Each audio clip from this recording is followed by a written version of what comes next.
Introduction, un pays des peurs, des tabous.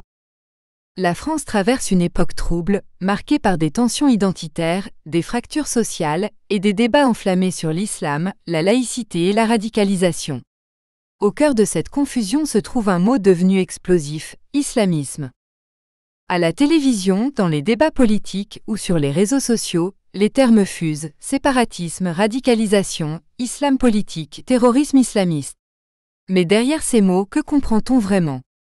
Et surtout, qu'ose-t-on encore dire sans se faire taxer de racisme ou d'islamophobie? La parole est piégée. Dans ce climat tendu, la peur s'infiltre dans tous les milieux.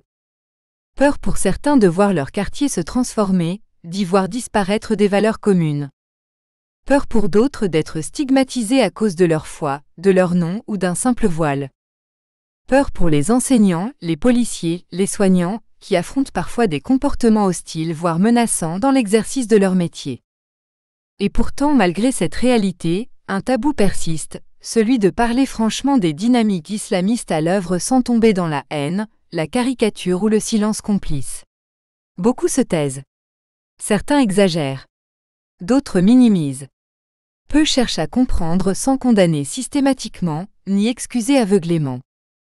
Ce livre veut briser ce tabou.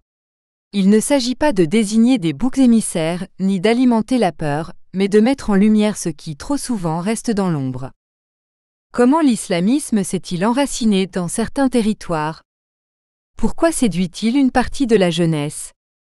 Quel rôle joue Internet dans la diffusion de cette idéologie? Qu'a fait ou pas fait l'État? Comment vivre ensemble sans renoncer à nos principes? Poser ces questions, c'est déjà faire preuve de courage.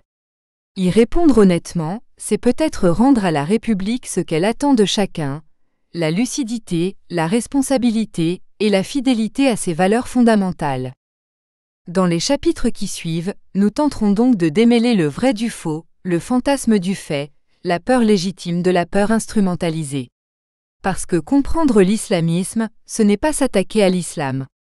C'est refuser qu'une idéologie totalitaire se cache derrière une religion pour déstabiliser une démocratie. Et si la France islamiste n'était pas un fantasme, mais un possible que nous refusons de regarder en face?